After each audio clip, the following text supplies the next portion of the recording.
오래전에 설교 시간에 제가 한번 드린 말씀인데 여러분들 혹시 기억을 하실런지 모르겠어요. 제가 전임전도사, 참 이거 오래전 일입니다. 전임전도사 때 한 번은 교회 식구들을 데리고 같이 봉고차를 몰고 먼 곳에 신방을 다녀온 일이 있습니다. 신방을 이제 먼 곳으로 다녀오다 보니까 오는 길이 참 길고 지루하잖아요.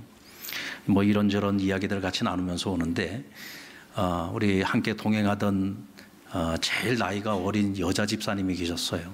근데 이분이 자기네들 집에서 가정 예배 드리는 얘기를 하는 거예요.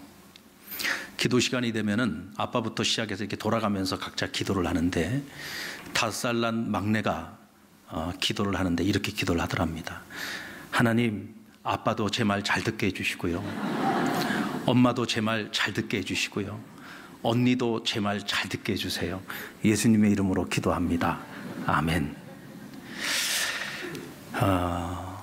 우리가 그 얘기를 듣고 얼마나 배꼽을 잡고 웃었는지 모릅니다. 근데 여러분, 사실 내용만 다를 뿐이지 우리의 기도도 이 5살짜리 기도의 수준에서 벗어나지 못할 때가 많습니다. 하나님께서 이 아이가 이렇게 기도했다고 해서 야 이놈아, 너 어떻게 기도를 그렇게 그딴 식으로 하냐? 어떻게 기도를 말이야, 응? 자기 중심적으로만 그렇게 기도를 해? 다들 너만 봐달라고 기도를 하냐? 그리고 하나님이 책망하시겠어요? 하나님께서 그것 가지고서 꾸짖겠습니까? 근데 우리가 그렇게 기도할 때는 문제가 되죠. 우리가 신앙생활을 오랫동안 해왔습니다. 신앙의 나이를 많이 먹었어요. 그런데도 불구하고 여전히 우리의 기도가 자기 한계를 벗어나지 못해요. 자기 가정의 울타리를 벗어나지 못해요. 우리 교회라고 하는 이 울타리를 벗어나지 못하고 항상 자기 한계 속에 갇혀갖고 자기 중심적인 기도만 하고 있다고 한다면 하나님께서 우리에게 꾸짖지 않겠습니까? 넌 왜 그렇게 신앙의 세월이 많이 흘러가는데도 불구하고 너의 기도의 수준은 늘 자기 한계를 벗어나지 못하니? 왜 늘 자기 중심적으로만 기도하고 늘 나만 바라봐달라고 기도하니? 하고 하나님께 책망 들을 수 있지 않겠느냐는 것입니다. 단순히 기도라고 하는 것은 기도 그 자체만의 문제가 아니라 기도 이전에 우리가 어떤 사람인가의 문제이기도 한 거죠. 내가 하나님 앞에 기도를 하기 전에 나는 하나님 앞에서 과연 어떤 사람인가? 나는 지금까지 신앙생활을 해왔는데 과연 신앙인으로서 오늘 나라고 하는 존재는 과연 어떤 부류에 속하는 사람인가? 라고 하는 것을 우리 스스로가 한번 점검해 볼 필요가 있다는 것입니다. 교회사의 첫 번째 천년을 대표하는 위대한 신학가요 또 설교가인 성 어거스틴은 이런 말을 했어요. 무엇을 어떻게 기도할까 그 이전에 우리가 어떤 부류에 속하는 사람인가를 먼저 생각하라고 우리에게 도전을 주고 있습니다. 여러분들은 어떤 부류의 사람입니까? 그 사람이 기도하는 내용을 가만히 들어보면 그 사람이 어떤 사람인지를 알 수 있습니다. 그 사람이 늘 무엇에 주목하고 있는지, 그저 무엇 때문에 고민하고 있는지, 늘 무엇을 위해서 살아가고 있는지, 그 기도의 내용을 보면 이 사람의 영적 수준을 알 수가 있고요, 이 사람이 어디에 속한 사람인지를 알 수가 있습니다. 어느 날 기도를 가르쳐달라는 제자들에게 주님께서 기도의 내용을 가르치시기 전에 먼저 기도의 자세를 가르치셨어요. 이것도 같은 이유라고 저는 생각을 합니다. 여러분, 기도가 뭡니까? 기도는 하나님과의 만남이고 하나님과의 교제입니다. 기도는요, 우리 혼자 하는 게 아니에요. 그냥 나 혼자 독백하고 끝나는 것이 기도가 아닙니다. 기도는 하나님과 함께 하는 것입니다. 그래서 우리는 먼저 하나님의 말씀에 귀를 기울이죠. 하나님 나에게 무엇을 말씀하십니까? 제가 듣기를 원합니다. 하나님이 주시는 말씀을 통해서 깨달음이 있으면 그 깨달음을 붙들고 우리가 하나님 앞에 기도합니다. 또 우리의 소원과 또 우리의 간구를 하나님 앞에 올려드리죠. 그러면 하나님께서 우리의 기도에 들으시고 응답을 주시는데 그 응답을 통해서 하나님은 우리를 인도해 가시고 지도해 가십니다. 이때 우리가 하나님의 그 인도하심 앞에 순종하고 그리고 내가 기도한 대로 살아가는 것이 기도예요. 내가 많은 말을 가지고 하나님 앞에 많은 기도를 드렸지만 내가 기도한 대로 살아가지 않으면은 그럼 기도가 아닌 겁니다. 자, 우리가 기도를 할 때 하나님 앞에 달라는 기도도 해요. 하나님, 제가 이런 것이 필요합니다. 이런 걸 좀 채워주셔야 되겠습니다. 하고 하나님께 우리의 아쉬움을 가지고 우리의 필요를 채워달라고 하나님께 구하기도 하죠. 그러나 또 한편으로는 뭐예요? 하나님, 제가 이렇게 살아야 되는데 이렇게 살지 못한 것 죄송합니다. 앞으로는 내가 주님 내게 말씀하시는 대로 내가 이렇게 살기를 원합니다. 이렇게 살아보겠습니다. 하나님 좀 도와주세요. 나 그렇게 살고 싶어요. 라고 우리가 하나님 앞에 결단하지요. 그러면 그렇게 결단을 하고 하나님 앞에 소원을 아뢰었으면은 우리가 그렇게 살아가야 하나님 우리를 도우지 않겠습니까? 하나님 나 사랑하고 싶은데 사랑이 안 됩니다. 사랑할 수 있도록 도와주세요. 그러면 사랑하기 위한 우리가 최선을 노력을 기울여야죠. 그러면 하나님께서 우리에게 사랑할 수 있는 마음을 주시지 않겠습니까? 아멘. 성령님께서 그때 우리를 도와주실 수 있는 거죠. 이게 기도라는 거예요. 기도는 하나님께 아뢰이고 끝나는 것이 아니라 내가 기도한 대로 살아가는 것까지 포함해서 우리가 기도라고 말하는 것입니다. 그러니까 우리는 기도를 그냥 단순하게 하나님께 구하는 것이라고만 생각하지 말고 하나님을 하나님 그 자체만으로도 우리가 사랑할 수 있어야 돼요. 하나님 나에게 무엇을 해 주셔서 내가 하나님을 사랑하는 것이 아니라 하나님이 나의 아버지시라는 것 자체만으로도 내가 하나님께 속한 자로서 살아가고 있다는 것만으로도 우리는 하나님을 사랑할 충분한 이유가 있단 말이죠. 그렇게 우리가 하나님을 사랑할 수 있을 때 우리는 하나님을 바로 섬길 수 있고 또 세상을 바로 섬길 수 있는 겁니다. 이에 기도의 자세를 가르치시면서 우리 주님께서 첫 번째로 말씀하신 것이 뭐냐면 외식하지 말라는 겁니다. 기도를 하는데 외식을 합니다. 외식이 뭡니까 여러분? 자기의 속모습을 감추는 거예요. 본래의 내 모습이 아니라 포장되어진 내 모습을 사람들에게 보여주기 위해서 가식적으로 포장을 더 많이 하는 겁니다. 그러니까 가면을 쓰는 거하고 마찬가지인 거죠. 본래의 내 모습이 아닌데 그런 모습을 사람들에게 자랑하고 드러내기 위해 이것이 외식입니다. 그러니까 예수님께서 한 예를 들어주셨잖아요. 기도를 한다고 하면서 회당 앞 어귀에 나가서 많은 사람들이 보는 앞에서 큰 소리로 두 손을 벌리고 하나님을 향해서 외쳐 기도한다는 거예요. 그런데 이 기도는 하나님께 들으라고 하는 기도가 아니라 사람들 보고 보라고 하는 기도라는 겁니다. 이것은 외식적인 기도요. 하나님께서는 그런 기도를 가증히 여기신다고 했습니다. 여러분 우리는 어떻게 기도하든 하나님 우리 기도를 들으십니다. 침묵으로 기도를 하든 큰 소리를 내어서 기도를 하든 외치면서 기도를 하든 울며 통곡을 하면서 기도를 하든 하나님 우리가 어떻게 기도하느냐가 중요한 것이 아니라 우리가 얼마만큼 진심으로 기도하느냐를 보신다는 거죠. 어떤 사람은 많은 말을 해야지 하나님이 그 기도를 들으신다고 생각을 합니다. 그래서 이방인처럼 중언부언하지 말라고 주께서 말씀하셨어요. 여러분 하나님 우리가 많은 말을 해야지 하나님 들으십니까? 그러면 짧은 기도는 하나님이 안 들으십니까? 아니요. 그게 중요한 게 아닙니다. 얼마만큼 우리가 진심을 가지고 하나님이 오늘 이 시간 내 기도를 들으신다는 믿음과 확신을 가지고 기도를 하느냐 이게 중요한 거예요. 왜 사람들 보라고 기도를 합니까? 그것은 하나님께 하는 기도가 아닌 거예요. 왜 하나님이 그것을 가증히 여기십니까? 그 사람의 본심 깊은 곳에 들어가서 보면 이 사람 하나님 믿지 않는 사람이에요. 정말로 하나님이 살아계시고 오늘도 그 하나님께서 역사하시고 내 기도를 들으신다는 믿음이 있다면 어떻게 기도하느냐는 중요한 게 아니에요.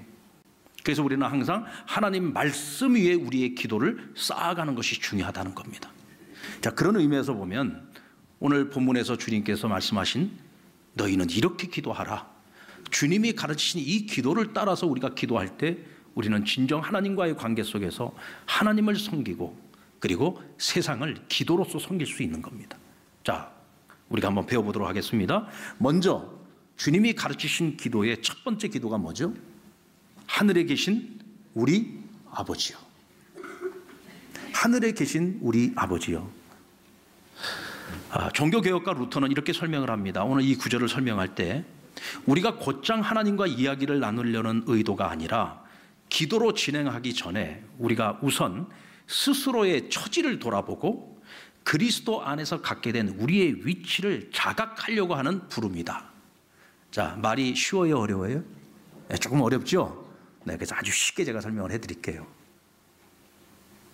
나라는 존재는 하나님 앞에 기도하러 나아갈 수 없는 존재였어요. 왜냐하면 거룩하신 하나님 앞에 서기에는 우리 너무 부족한 것이 많고 허물이 많고 죄가 많은 사람들이에요.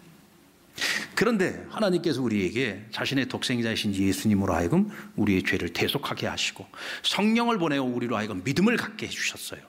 그 믿음으로 말미암아 우리가 하나님의 자녀가 되는 권세를 얻었죠. 그리고 그 하나님의 자녀된 권세를 가진 우리에게 하나님께서 이제는 기도하라는 거예요. 하나님의 보좌 앞에 언제든지 나와서 기도하는데 너희가 나를 부를 때에 하나님을 주인이라고도 부르지 말고 왕이라고도 부르지 말고 아버지라고 부르는 거예요. 여러분, 아버지란 이 호칭이 얼마나 따뜻한 호칭입니까? 이 하나님이 어떤 분이에요? 이 세상 천지 만물을 창조하시고 오늘도 역사를 주관하시는 하나님 아닙니까? 감히 그분 앞에 우리가 어떻게 섭니까? 근데 감히 그분 앞에 설 수 있는 자격을 우리에게 주신 거예요. 하나님을 아버지라고 부르라는 겁니다. 아버지 하고 부르라는 거예요. 아버지한테 우리가 구하지 못할 것이 무엇이 있습니까? 아버지 앞에서는 우리가 어린 양도 부릴 수 있잖아요. 아버지 앞에서는 내가 원망도 할 수 있고 탄식도 할 수 있잖아요. 하나님께서는 우리의 아버지가 되신 그 아버지 앞에 언제나 너희가 평안한 마음을 가지고 나와서 무엇이든지 아버지 앞에 구하라는 거예요. 그래서 우리는 하늘에 계신 우리 아버지여라고 하는 이 고백을 할 때 처음 시작부터가 감사로 시작하는 겁니다. 나의 처지를 알고 나의 자격을 알고 보니까 이거는 처음서부터 뭐예요? 내가 기도자의 자리에 설 수 있다는 게 감사예요. 처음서부터 감사로 시작을 해야 되는 것입니다. 자, 그런데 하늘에 계신 나의 아버지라고 그랬어요? 우리 아버지라고 했어요? 그렇죠. 우리 아버지, 우리 아버지. 기도라고 하는 것은 여러분 나만을 위해서 하는 것이 아닙니다. 기도는요 우리를 위해서 하는 거예요. 하나님께서 우리에게 새로운 가족을 주셨잖아요. 예수 그리스도 안에서 우리가 한 형제 한 자매가 됐어요. 하나님께서 이 지상에 세우신 하나님의 나라, 바로 이 교회, 이 공동체 안에 한 가족을 하나님이 우리에게 허락해 주셨단 말이에요. 그것에 대하여 우리가 감사해야죠. 그래서 우리는 기도를 할 때 나를 위한 기도도 하지만 우리 가족을 위한 기도도 하지만 교회를 위한 기도를 해야 돼요. 또 범우주적으로 교회가 있지 않습니까?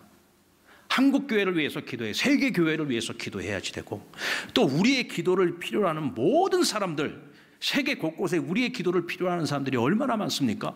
우린 그들 모두를 대상으로 해서 기도하는 삶을 살아가야 한다는 거예요.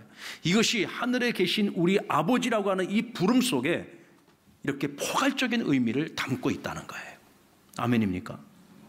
그러니까 여러분, 우리가 참 내 능력을 가지고서 누군가를 섬긴다고 할 때는 한계가 있어요. 그런데 하나님의 능력을 가지고서 섬긴다고 하면은 그 섬김이 무한대해요.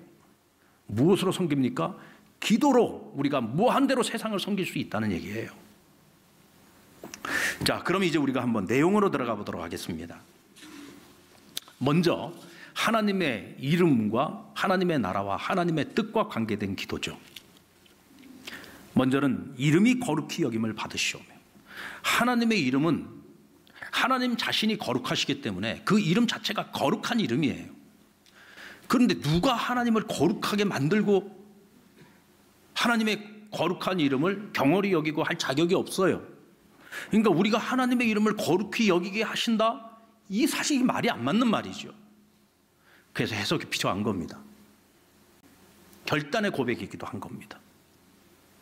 그 다음 두 번째, 나라가 임하게 하오시며, 하나님의 나라가 임하시오며, 하나님의 나라가 무엇을 의미합니까? 하나님의 통치를 의미하는 거죠. 하나님께서 통치하는 그곳에 무엇이 있습니까? 평화가 있습니다. 하나님이 통치하는 그곳에 무엇이 있습니까? 하나님이 주시는 평안이 있습니다. 행복이 있습니다. 그런데 이 세상 가운데 왜 평안이 없습니까? 왜 가정 안에서도 싸움이 있고 분쟁이 있고 다툼이 일어나고, 왜 교회 안에서 그런 분쟁과 다툼이 일어납니까? 왜 세계 곳곳에서 전쟁이 일어나고 세계 곳곳에서 인권이 유린당하고 고통받는 이들이 그렇게 많습니까? 하나님의 나라가 그곳에 임하지 않았기 때문에 그렇습니다. 이 앞에 세 가지 기도는 하나님의 이름, 하나님의 나라, 하나님의 뜻과 관계된 것입니다. 근데 여러분, 하나님의 이름과 나라와 뜻은요, 오늘 내가 하나님 앞에서 순종하는 삶을 통해서 이루어지는 거예요. 우리의 기도를 통해서 이루어지는 것입니다. 아멘. 그리고 세 번째, 남은 세 가지 기도가 있는데 이 세 가지 기도는 우리 자신과 세상을 위한 기도라고 할 수 있습니다. 그 중에 첫 번째가 우리에게 일용할 양식을 주옵시고예요. 자, 기다리고 기다리던 기도입니다. 우리에게 일용할 양식을 주옵시고. 자, 여러분들, 우리가 한 끼라도 굶으면 살 수 있어요, 없어요? 자, 하루 3끼 굶는다고 칩시다. 금식했다고 칩시다. 하루 3끼 금식. 그 정도는 할 수 있어요. 3일 금식하면 죽는 줄 압니다. 어떤 사람은 하루에 한 끼만 굶어도요, 막 그때부터 스트레스 받습니다. 막 괜히 짜증이 나고 화가 나고 밥만 먹으면 노래가 나옵니다. 그게 우리잖아요. 참 먹는 게 뭔지 그 먹는 거에 우리가 목숨 걸고 살잖아요. 요즘 TV에 나오는 것도 보면 맨 먹는 것 빼면 뭐 볼 게 뭐가 있습니까? 근데 여러분, 여기서 말하는 일용할 양식이란 그런 것을 말하는 것이 아닙니다. 어거스틴은 이 일용할 양식에 대해서 이렇게 해석을 했어요. 온전한 기도란 너무 가난해서 하나님의 이름을 욕되게 하거나 너무 부유해서 주님을 잊어버리지 아니하도록 오늘 우리에게 꼭 필요한 양식만큼을 하나님께 구하는 기도다. 저는 이 어거스틴의 이 해석도 참 옳다고 생각합니다. 그런데 저는 루터의 해석이 더 마음에 들어요. 루터는 이것을 더 대사회적인 차원으로 끌어올려서 해석을 했습니다. 누구나 빠짐없이 일용할 양식을 얻어야 된다. 누구나 할 것 없이 이 일용할 양식을 얻으려면 경제가 활성화돼야 되고 또 취업률이 높아져야 되고 정의로운 사회 구현을 이룰 수 있어야 된다. 이런 우리의 생활 전반에 걸치는 기도를 일용할 양식을 위한 기도라고 할 수 있습니다. 다음은 우리가 우리에게 죄 지은 자를 사하여 준 것 같이 우리의 죄를 사하여 주옵시고. 이것은 죄사함에 관련된 기도인 것처럼 보이지만 이것을 좀 더 넓게 해석을 해보면 화평을 위한 기도라고 할 수 있습니다. 여러분, 사람과 사람 사이 일어나는 모든 문제에는 항상 죄가 있어요. 결국 이 죄의 문제를 해결하지 않고는 화평의 문제는 해결할 수가 없습니다. 하나님과 우리 사이에 이 죄 때문에 하나님과 우리 사이가 갈라졌죠. 단절되어 있었습니다. 그래서 하나님께서 독생자 예수님을 이 땅에 보내시고 우리의 죄를 대속해 하심으로 하나님과 우리 사이에 화목을 이루어 주셨어요. 자, 일단 저와 여러분은 하나님과 화목을 가지고 있는 사람들이에요. 그러면 우리는 이 화목을 가지고 무엇을 해야 되느냐? 우리가 가진 이 화목을 가지고 세상을 섬길 수 있도록 우리가 기도를 해야 됩니다. 분쟁이 있는 곳마다 우리가 들어가서 그것을 화목해 할 수 있도록, 분쟁이 있는 가정이 있다면 이 가정을 위해서 우리가 기도해 줌으로써 이 가정에 화목이 찾아올 수 있도록, 분쟁하고 있는 교회가 있다면 이 교회를 위해서 우리가 기도해 줌으로써 이 교회 가운데 하나님이 주신 이 화목을 회복할 수 있도록, 우리 국가 사이에, 우리 국가 안에서도 지금 얼마나 많은 분열이 지금 있습니까? 여와 야가 대치를 하고 있고요. 또 좌와 우가 지금 대치를 하고 있고요. 어느 것 하나도 하나가 되는 것을 볼 수가 없어요. 우리가 이런 대사회적인 문제를 가지고도 기도해야 됩니다.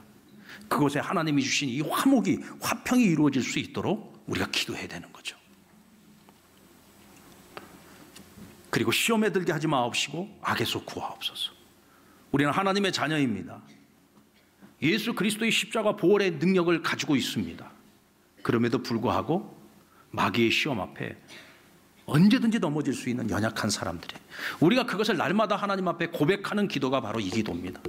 하나님, 우리가 시험에 넘어지지 않게 해주세요. 이 세상을 보면은요, 여러분들 너무 시험거리가 많아요.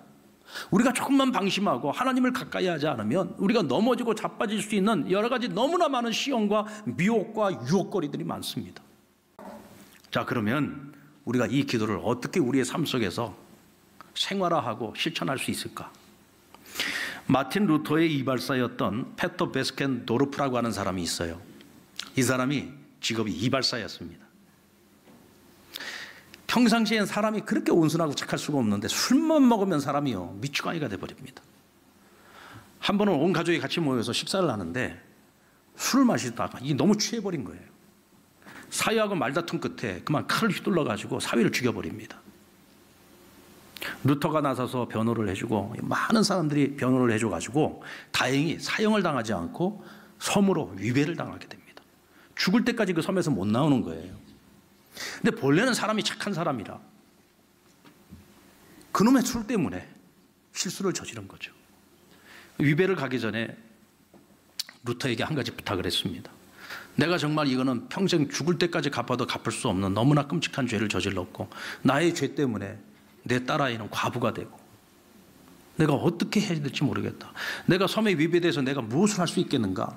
내가 할 수 있는 일은 기도밖에 없는데 내가 기도할 줄은 모릅니다.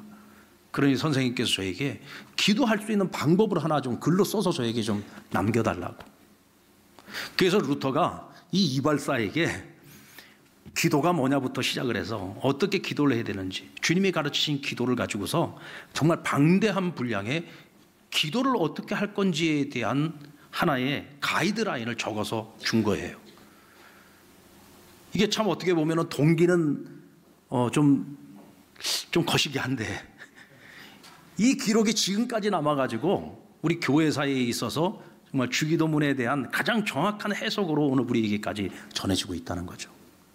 근데 그 기도의 가이드라인을 살펴보면 어렵지 않습니다. 아주 간단합니다. 첫 번째는 규칙적인 훈련으로 기도를 몸에 배게 하라는 거예요. 그래서 하루에 2번 기도할 것을 권면합니다. 아침 기도와 저녁 기도.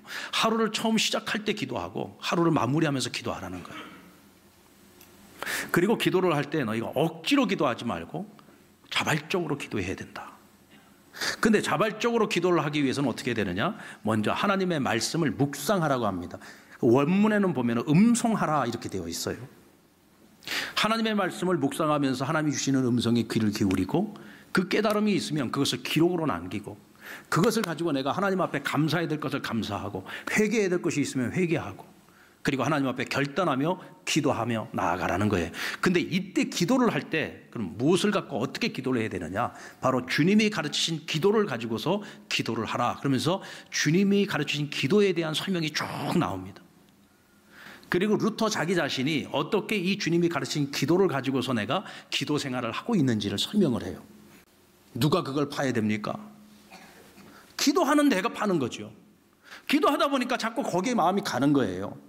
그래서 하나님이 나에게 물질도 드리고 마음도 드려서 그것에 운물이 파지도록 만드는 겁니다. 그렇게 해서 우리 상남교회가 지금 얼마나 많은 운물을 팠습니까? 기도하면은요, 기도하는 그곳에 내 마음이 가게 돼 있어요. 기도하면은요, 결국은 그것이 내 삶의 실천으로 이어지게 되어 있다는 겁니다. 그래서 우리의 삶이 풍성해지는 거예요. 하나님과의 관계가 더 깊어지는 겁니다. 결국은 그것이 하나님을 섬기는 것이고 그것이 세상을 섬기는 것이라는 것을 우리의 삶 속에서 우리가 경험하게 돼요. 그저 내 것만, 내 앞에 있는 것만 보던 우리가 이제는 땅끝까지 보게 되는 거죠. 세상을 품고 기도할 수 있게 되는 것입니다. 여러분 멋지지 않습니까? 우리가 하나님을 섬길 때 가장 큰 섬김이 무엇입니까?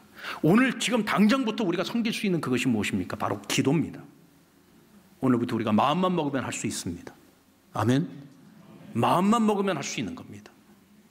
오늘 우리가 배운 말씀대로 주님이 가르친 기도를 딱 놓고 하나하나 우리가 짚어가면서 나로부터 시작해서 내 가정으로부터 시작해서 교회로, 내가 살아가고 있는 직장, 일터, 그리고 이 나라, 이 민족, 세계 열방을 품고 주님이 가르친 이 기도를 가지고 하나님을 섬기고 세상을 섬겨서 우리가 살아가는 이 모든 세상에 하나님의 평화와 풍요를 가져올 수 있는 저와 여러분 될 수 있기를 주의 이름으로 축원합니다.